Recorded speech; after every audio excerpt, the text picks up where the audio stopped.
Good morning, students. Students, last जो हमने chapter start किया था gender, religion and politics and हम इस चैप्टर की अगर नॉर्मली बात करते हैं 3 लेक्चर्स में हम इसको पूरा करेंगे and this is the second part of this lecture. So ये सेकंड पार्ट है, 3 लेक्चर में ये कंप्लीट होगा. So in this lecture we will discuss about religion and politics. Last lecture में हम जेंडर एंड पॉलिटिक्स को डिस्कस कर चुके हैं. Now we will discuss about religion and politics. तो आज हम इनके बारे में डिस्कस करेंगे. स्टूडेंट, रिलीजन एंड पॉलिटिक्स की बात करते हैं. नॉर्मली हमने जेंडर को देखा था. Now we will come to the different kind of social division and this division is based on religious difference. Means front के आधार पे हम इसके डिफरेंस की बात करते हैं. अगर मैं रिलीजियस सोशल डिवीजन की बात करता हूँ, it is not as universal as gender. अगर आप अपने चारों तरफ देखते हो तो आपको जेंडर डिफरेंसेस देखने को मिलेंगे. आप जेंडर डिफरेंसेस देख सकते हो, एक यूनिवर्सल फैक्टर है. बट अगर मैं रिलीजियस डाइवर्सिटी की बात करता हूँ तो रिलीजियस डाइवर्सिटी इतनी नहीं है जितनी कि आपको जेंडर की देखने को मिलती है. मींस एक कम्युनिटी की जो पीपल है वो आस पास में इकट्ठा रहते हैं. यही कारण है कि जितना यूनिवर्सल आपका जेंडर डिवीजन होता है या जेंडर जेंडर के रूप में आपको सोशल डिवीजन देखने को मिलती है, इतनी आपको रिलीजियस डाइवर्सिटी नहीं मिलती. बट अगर मैं रिलीजियस डाइवर्सिटी की बात करता हूं तो it's a wide spread phenomena in the today's world. आज के वर्ल्ड के अंदर सब ये भी एक आप कह सकते हो महत्वपूर्ण या एक मेन सोशल डिवीजन है जो कि पॉलिटिक्स को प्रभावित करती है, जिसका फर्क जो है वो पॉलिटिक्स के ऊपर पड़ता है. इस आधार पे हम इन सब चीजों को डिस्कस करेंगे. बहुत सारे देश like India have in their population, और जिस पॉपुलेशन के अंदर there are many people who follows different religions. हर एक कंट्री की बात करते हैं, चाहे हम यहाँ पर इंडिया की भी बात क्यों ना कर लो, इंडिया के अंदर भी पॉपुलेशन है और उस पॉपुलेशन के अंदर there are many peoples who follow different religions. इस प्रकार से जो रिलीजन है और पॉलिटिक्स है उनका आपस में एक तरीके से कह सकते हैं वो आपस में एक दूसरे जुड़े हुए हैं and they can't be separated. So it is considered that religion and politics can never be separated. तो अब हम देखेंगे कि रिलीजन जो है वो पॉलिटिक्स में किस प्रकार से आ सकता है, किस प्रकार से एक्सप्रेस किया जा सकता है, उन सब चीजों को हम यहाँ पर डिस्कस करेंगे. स्टूडेंट्स, सबसे पहले हम कुछ फॉलोइंग फैक्टर्स देखते हैं. सबसे पहले it's a very most important point जो कि आपके पास 1 मार्क्स के रूप में जाता है. Gandhi ji used to say that religion can never be separated from politics. Gandhi ji ने एक टाइम में ये कहा था कि जो रिलीजन है उसे हम पॉलिटिक्स से दूर नहीं कर सकते. यहाँ पर गांधी जी का मतलब किसी एक पर्टिकुलर रिलीजन से नहीं था, मींस लाइक हिंदू या मुस्लिम ऐसे नहीं था, बल्कि यहाँ पर गांधी जी का मतलब था the moral values, the ethical values जो कि एक रिलीजन के अंदर होती है. The politics should be guided by these ethical values. यहाँ पर महात्मा गांधी का मतलब ये था. गांधी जी ने ये बात तो बोली कि religion can never be separated from politics. Reason क्या था? क्योंकि माइनॉरिटीज को अगर आपको अपग्रेड करना है, माइनॉरिटीज को अगर आपको डेवलप करना है तो उसके लिए उनको पॉलिटिक्स के अंदर आप कह सकते हो रिप्रेजेंटेशन का मौका मिलना चाहिए. केवल वो ही एक सिंगल मैनर है जिसके माध्यम से हम उनको अपग्रेड कर सकते हैं या हम उनको अपडेट कर सकते हैं. ठीक है. बट यहाँ पर महात्मा गांधी ने किसी पर्टिकुलर रिलीजन की बात नहीं की कि हिंदू धर्म होना चाहिए, मुस्लिम धर्म होना चाहिए, बल्कि यहाँ पर उन्होंने कहा है कि ethical values should be there. Politics के अंदर हमें जो रिलीजन की एथिकल वैल्यूज है उनको रखना है. वो एक तरीके से उसके आधार पे हम रिलीजन और पॉलिटिक्स को जोड़ सकते हैं. यहाँ पर महात्मा गांधी का मतलब इस बात से था. ओके स्टूडेंट्स, अब ह्यूमन राइट जो ग्रुप्स हैं वो क्या कहते हैं? They have argued that most of the victims in the communal riots in our country, they are the people from the religious minorities. उन्होंने कहा कि कभी भी रिलीजन के नाम पर कभी भी झगड़े या दंगे होते हैं तो उसके अंदर जो सबसे बड़े सफरर होते हैं वो होते हैं रिलीजियस लेवल पर जो माइनॉरिटी ग्रुप होते हैं, वो हमेशा उनको ज्यादा सफर करना पड़ता है. So government should make the laws to protect these people. Government को कुछ स्पेशल लॉज क्रिएट करने पड़ेंगे ताकि इन रिलीजियस माइनॉरिटीज को बचाया जा सके. ये ह्यूमन राइट्स जो पीपल है उन्होंने बात की है.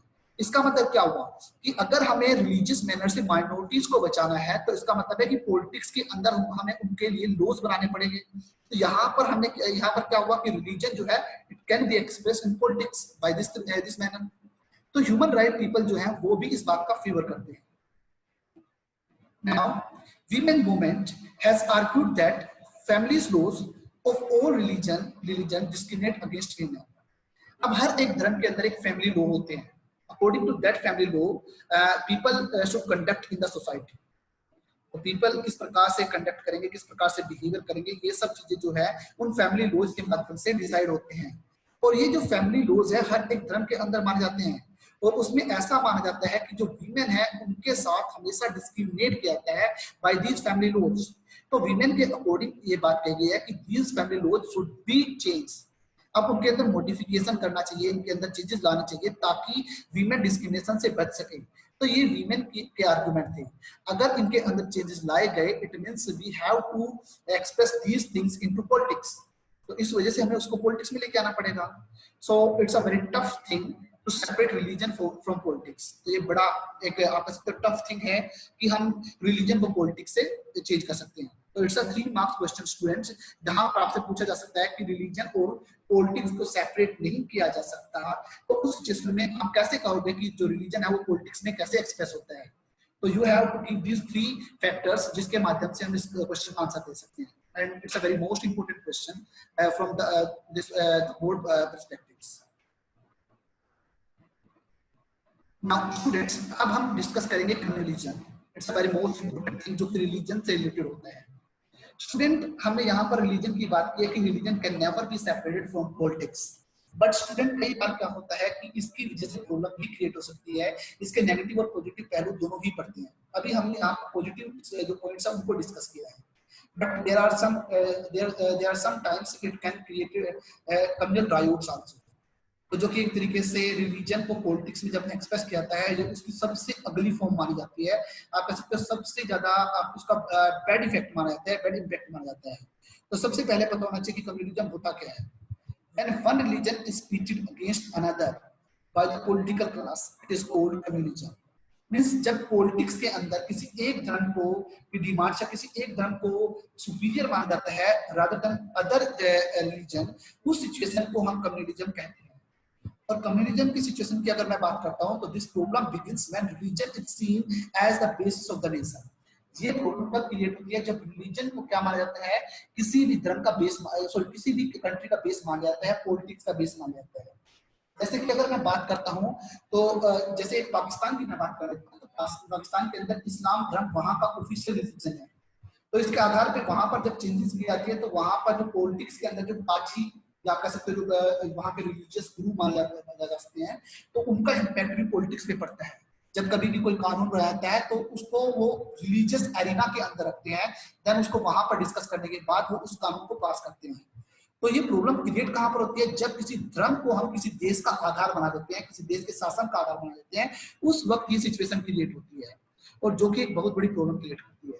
And sometimes this happens when beliefs of one religion is presented superior than the other one। और कई बार ये प्रॉब्लम कब क्रिएट होती है? जब एक धर्म को सुपीरियर माना जाता है दूसरे धर्म के अपेक्षा, और sometimes when the demands of the one religion is against the demand of the other religion. और ये सिचुएशन क्रिटिकल तब क्रिएट हो जाती है जब एक धर्म की डिमांड किसी दूसरे धर्म से अगेंस्ट हो जाती है, उस सिचुएशन में क्रिएट हो जाती है। मीन्स मान लीजिए कि इस्लाम धर्म को उन्होंने सुपीरियर माना है, इस्लाम धर्म को उन्होंने एक तरीके से आप कह सकते हो अपने धर्म का बेस माना है, अपनी कंट्री का बेस माना है। अगर वहां पर कोई अदर कम्युनिटीज रहती है जो कि दूसरे धर्म को फॉलो करती है, they are the follower of the another religion, तो उस सिचुएशन में जो डिमांड्स होती है रिलीजियस एरिया से या कह सकते हो इस्लाम की, उस वक्त प्रॉब्लम क्रिएट हो सकती है। जैसे कि फर्स्ट चैप्टर में हमने श्रीलंका के अंदर पढ़ा था कि बुद्धिस्ट जो रिलीजन है उसे ऑफिशियल रिलीजन माना गया श्रीलंका के अंदर, ठीक है। जिस वक्त प्रोटेक्शन की बात की गई, एजुकेशनल या आप कह सकते हो जॉब अपॉर्चुनिटीज की बात की गई, तो वहां पर केवल बुद्धिज्म को या आप कह सकते हो सिंहाला लैंग्वेज को दिया गया, प्रेफरेंस दी गई। तो उस वजह से सिचुएशन क्या क्रिएट हो गई? जो माइनॉरिटीज पीपल है वो हमेशा डिमांड किसकी करते हैं कि they should have separate political unit, वो उस चीज की डिमांड करने लगते हैं। तो उस सिचुएशन के अंदर जब एक धर्म को सुपीरियर मान लिया जाता है किसी दूसरे धर्म के अपेक्षा, और उस वक्त अगर उनकी डिमांड के अंदर किसी भी प्रकार का डिफरेंशिएट हो जाता है, मींस किसी एक की डिमांड किसी दूसरे की डिमांड के को एक तरीके से क्रिटिसाइज करती है, प्रॉब्लम क्रिएट करती है, तो उस सिचुएशन के अंदर ये चीज जो है वो सबसे ज्यादा प्रॉब्लमेटिक हो जाती है। और कम्युनल पॉलिटिक्स की अगर मैं बात करता हूं, it is based on the ideas that religion is the principal basis of the social community. इसके अंदर मान लिया जाता है कि जो रिलीजन है वो ही किसी भी सोशल कम्युनिटी का प्रिंसिपल बेस है। मींस मेन बेस वो माना जाता है। कम्युनल पॉलिटिक्स के अंदर ये बात मानी जाती है, इस आधार पे ही कम्युनल पॉलिटिक्स बनाई जाती है। नाउ स्टूडेंट, अब हम देखते हैं कि पॉलिटिक्स के अंदर कम्युनलिज्म जो है या कम्युनल पॉलिटिक्स किस प्रकार से क्रिएट होती है वो देखते हैं। स्टूडेंट, नॉर्मली अगर हम बात करते हैं, अगर हम आपस में भी बात करते हैं, तो अगर मैं आप सबसे भी ये क्वेश्चन पूछता हूँ, whether you are a communal mind or not, तो आप में से मैक्सिमम का आंसर शायद नो भी है, मना कर दोगे आप। बट स्टूडेंट, अगर मैं इसकी कम्युनलिज्म की फॉर्म की बात करता हूँ, the most common expression of the communalism is everyday belief. हर रोज हम अपने धर्म के अनुसार पूजा पाठ करते हैं, अपने रीति रिवाज को फॉलो करते हैं, तो it is also a part of communism, ये भी कम्युनिज्म का पार्ट है। तो हम इस बात से अछूते नहीं हैं कि क्या हम कम्युनिज्म के आधार पे काम कर रहे हैं या नहीं कर रहे हैं। अपने रिलीजन को, मैं यहाँ पर ये बात नहीं कर रहा हूँ कि अपने धर्म को नहीं मानना चाहिए, उसके रीति रिवाज के अकॉर्डिंग काम नहीं करना चाहिए, करना चाहिए, but whenever it becomes it creates riots, it creates fight between the communities, तो उस सिचुएशन में प्रॉब्लम क्रिएट हो सकती है। कई बार हम क्या करते हैं, कोई पर्टिकुलर पर्सन, क्या होता है आजकल फेसबुक वगैरह का फिनोमेना चला हुआ है, तो क्या कर रहे हैं वो, क्या करते हैं, क्या है, किसी दूसरे धर्म के जो आप कह सकते हो सिंबल्स हैं, सेक्रेट सिंबल्स हैं, उनका अपमान करते नजर आते हैं। तो वो चीज जो होती है वो कम्युनल रायोट क्रिएट करती है। कई बार हम क्या करते हैं, किसी दूसरे धर्म के ऊपर कमेंट लगा देते हैं, हम सोचते नहीं है कि इनकी वजह से कोई प्रॉब्लम क्रिएट हो सकती है क्या नहीं। पर कई बार क्या होता है, ये छोटी सी एक छोटा सा कमेंट एक कम्युनल रायोट में कब क्रिएट हो जाए इसका नहीं पता चलता। सो स्टूडेंट्स, अब हम चेंज नहीं करते, तो अपने पॉइंट पे आते हैं। So the most common expression of the communalism, it is in everyday belief, जो हर रोज हम विश्वास करते हैं, मींस हर रोज जो हम पूजा पाठ करते हैं वो इसी का पार्ट होता है हमारा। A communal mind often leads to a quest of the political dominance of one's own religious community. Means जो कम्युनल माइंड होता है वो हमेशा क्या करता है, वो हमेशा तलाश में रहता है, वो हमेशा फिराक में रहता है किस चीज के, कि उसको पॉलिटिकल डोमिनेंस क्रिएट हो जाए, मींस उसके धर्म को पॉलिटिकल मैनर से डोमिनेट करने की पावर मिल जाए। वो हमेशा इस बात की डिमांड में रहता है, हमेशा इस बात को मानता है। And sometimes political mobilisation on the religious lines, ये कब होता है, at the time of the election. Means religious lines के आधार पे पीपल क्या करते हैं, इलेक्शन पॉलिटिकल पार्टीज क्या करती हैं, वो हमेशा अपनी वोट की सपोर्ट अचीव करती हैं, मींस अपने सपोर्टर को इंक्रीज करने की कोशिश करती है। ये सब पॉलिटिक्स के अंदर सबसे फ्रीक्वेंट या सबसे कॉमन देखी जाने वाली कम्युनल पॉलिटिक्स है। At the time of election people क्या करते हैं, जो पॉलिटिकल लीडर्स क्या करते हैं, पॉलिटिकल लीडर्स हमेशा अपने अलग अलग धर्म जो है उनके सिंबल्स का या उनके आपस जो उनके जो अलग अलग जो थिंग्स है उनका यूज करके पॉलिटिकल मैनर से सपोर्ट अचीव करते हैं। और इवन पॉलिटिकल पार्टीज करती क्या है, पॉलिटिकल पार्टीज भी यही करते हैं, जिस वक्त वो किसी भी पॉलिटिकल मेंबर को अपना टिकट प्रोवाइड करती है, तो उस वक्त वो क्या देखते हैं, उस एरिया का सिनेरियो देखते हैं कि उस एरिया के अंदर सबसे ज्यादा रिलीजियस मैनर से कौन से व्यक्ति हैं या किस कास्ट के व्यक्ति हैं, तो उस तरीके से ही अपना जो पॉलिटिकल टिकट है वो डिसाइड करते हैं। रियल चांस होते हैं कि कोई पॉलिटिकल लीडर जो कि अलग कम्युनिटी का है और वो वहां पर फेमस है, वो एक रियल चांस होता है। बट जिस वक्त इलेक्शन के दौरान में टिकट भी डिस्ट्रीब्यूट किए जाते हैं, तो वो भी इसी इन सब चीजों के आधार पर किया जाता है। और अपनी मैक्सिमम सपोर्ट अचीव करने के लिए जो पॉलिटिकल लीडर्स हैं वो इन रिलीजियस लाइंस का यूज करते हैं। Sometimes communalism takes its most ugly form, that is communal violence, riots and massacre. ये सबसे आप कह सकते हो मोस्ट अगली फॉर्म होती है कम्युनलिज्म की, और जिसकी वजह से हजारों की संख्या में व्यक्ति मारे जाते हैं। और इस प्रकार का जो एग्जांपल जो हमारे इंडिया ने देखा था, वो देखा था eight the time of the partition of the India and Pakistan. ये टाइम है 1947 का, जिस वक्त इंडिया और पाकिस्तान का बंटवारा किया गया था, पार्टीशन किया गया था, और उस सिचुएशन के अंदर कम्युनल मैनर से रायोट्स किए गए, हजारों की संख्या में व्यक्ति मारे गए, जो कि एक तरीके से इट्स अगली form of the communal politics, ये सबसे अगली फॉर्म मानी जाती है उस चीज की। अगर नॉर्मली हम कम्युनलिज्म की बात करते हैं पुराने समय में भी, and still it is continue, एक मेजर सीरियस चैलेंज है हमारे देश की गवर्नमेंट के सामने या डेमोक्रेसी के सामने, जिसको ओवरकम करना बहुत ही मुश्किल है, but it should be overcome. Normally अगर हम बात करते हैं, केवल डेमोक्रेटिक गवर्नमेंट ही एक ऐसी गवर्नमेंट है जो कि डिफरेंट टाइप की जो डाइवर्सिटी है उनको इजीली अकोमोडेट कर लेती है। बट इंडिया के अंदर जो कम्युनलिज्म है, ये पुराने समय में भी, तो मैंने यहाँ पर लिखा है कम्युनलिज्म वोज पुराने समय में भी, एंड कंटिन्यूस, और इस वक्त भी, to be one of the major challenge to democracy in our country. हमारे देश के अंदर आज भी एक महत्वपूर्ण, हमारे देश की गवर्नमेंट के सामने आज भी एक इंपॉर्टेंट चैलेंज है that should be overcome by the government, जो कि ओवरकम करना रिक्वायर्ड है। ना स्टूडेंट, तो इन सब चीजों के आधार पे जब इंडिया के अंदर ये सब चीजें देखी गई at the time of partition of India and Pakistan, तो our Indian constitution makers they were well aware about it. तो उन्होंने क्या किया, इंडिया को एक सेक्युलर कंट्री में कन्वर्ट किया।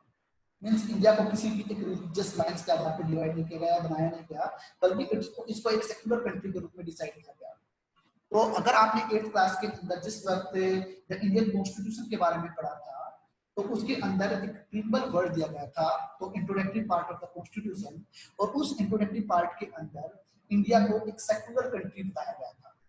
तो what do you think about secular country, यहाँ पर हमारा क्वेश्चन ये आता है। तो अगर मैं बात करता हूँ the maker of the Indian constitution they were aware with the challenge of the communism. So our constitution makers adopted the model of secular state. तो हमारे कॉन्स्टिट्यूशन मेकर्स थे, उन्होंने model of the secular state का जो ये आप कह सकते हो सेकुलर स्टेट का जो मॉडल था उसे स्वीकार किया। And according to this secular state it means there is no official religion in India. Means हमारे देश का कोई भी ऑफिशियल रिलीजन नहीं है, हमारे देश का कोई भी ऑफिशियल आप कह सकते हो कोई भी नेशनल रिलीजन नहीं है। All religion are equal before the law and before the country. So the Indian Constitution gives right to follow any religion with respect to all. Means किसी भी रिलीजन को आपको फॉलो कर सकते हो। अगर आपका दिल करे कि आप किसी रिलीजन को फॉलो नहीं करना चाहते तो इट्स अप टू यू। हमारे इंडियन कॉन्स्टिट्यूशन ने किसी भी रिलीजन को कोई भी स्पेशल राइट प्रोवाइड नहीं किया। Okay, students, all individuals have the freedom to profess, practice and propagate any religion or not to follow. Means हर एक इंडिविजुअल जो है उसे फ्रीडम है कि वो अपने आधार पर, अपने धर्म के आधार पे वो अपनी पूजा पाठ कर सकता है, अपने धर्म का प्रचार प्रसार कर सकता है, बट इसकी वजह से किसी भी प्रकार का रिलीजियस प्रॉब्लम क्रिएट ना हो तो उस आधार पे कर सकता है। The Indian constitution prohibits discrimination on the ground of religion. धर्म के आधार पे किसी भी प्रकार का कोई भी डिस्क्रिमिनेशन नहीं किया जाएगा, ये सब इंडियन कॉन्स्टिट्यूशन ने डिक्लेयर किया है। इट अलाउज द स्टेट्स, अब यहाँ पर इंपोर्टेंट पॉइंट है यहाँ पर कि according to secular state it allows the state to intervene the matters of religion in order to ensure equality within the religious communities. अब इसने कहा कि अगर वैसे तो किसी भी धर्म के अंदर जो गवर्नमेंट हो वो इंटरफेयर नहीं कर सकती, बट अगर उसके अंदर कुछ सोशल इवेंट्स होती हैं, उन सोशल इवेंट्स को खत्म करने के लिए स्टेट जो है, देश जो है, गवर्नमेंट जो है वो उसके अंदर इंटरवेन कर सकती है, उसके अंदर इंटरफेयर कर सकती है ताकि इक्वालिटी क्रिएट की जा सके, इक्वालिटी इंश्योर की जा सके। फॉर एग्जांपल जैसे कि अनटचेबिलिटी को बैन किया गया, तो उस तरीके से इंडिया को एक सेकुलर स्टेट बनाया गया। तो I hope students everything is clear to all of you. Now students